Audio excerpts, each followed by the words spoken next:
Posibleng maharap sa kasong kriminal at administratibo ang re-electionist mayor ng Ternate, Cavite na si Lamberto Bambao. Dahil po yan sa pa-contest kung saan 2 batang lalaki ang pinaghubad ng salawal para umano sa 200 pisong papremyo. Saksi si Sandra Aguinaldo. Sa videong ito nakuha ng Criminal Investigation and Detection Group o CIDG Cavite mula sa isang informante, makikita si Ternate Cavite Mayor Lamberto Bambao na tumatayong MC sa isang palaro kung saan kalahok ang 2 batang lalaki edad 9 hanggang 11. Sadyang tinakpan ng GMA News ang mukha ng mga bata na nakababa ang mga salawal habang napapaligiran ng mga nagkakatuwa ang tao.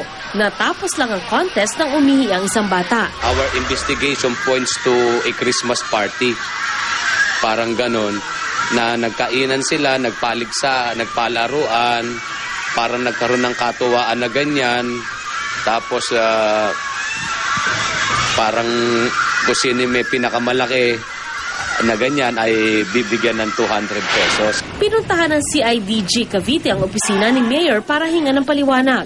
Pero dahil wala roon ang alkalde, tumuloy ang CIDG sa Social Welfare Office para ipapanood ang amateur video. Kasabay na rin ang lokal na kinatawan ng Department of Interior and Local Government. Dito kinumpirma nilang mayor nga nila ang nasa video. Re-electionist mayor si Bambao at tumatakbo sa ilalim ng partido ni Pangulong Aquino.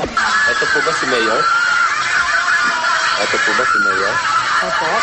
Ayon sa CIDG, posibleng maharap si Mayor Bambao sa kasong kriminal at administratibo. This is a clear violation of the provisions of Republic Act 7610. Meron tayong Code of Ethics, Code of Conduct and Ethical Standard for the government officials and employees. Ang Republic Act 7610 ang batas na nangangalaga sa karapatan ng mga bata laban sa pang-aabuso.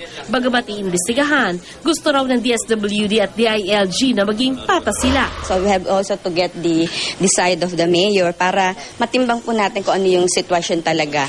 So syempre yung exploitation, nandun naman syempre, di ba, dahil sa kahirapan ng buhay ng mga bata.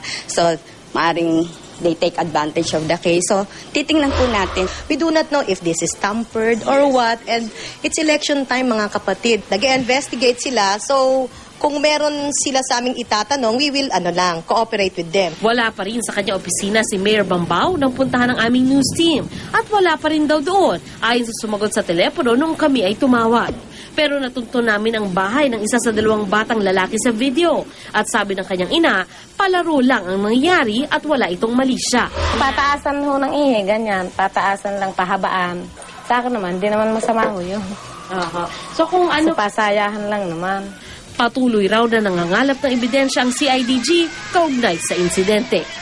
Sandra Aguinaldo ang inyong saksi.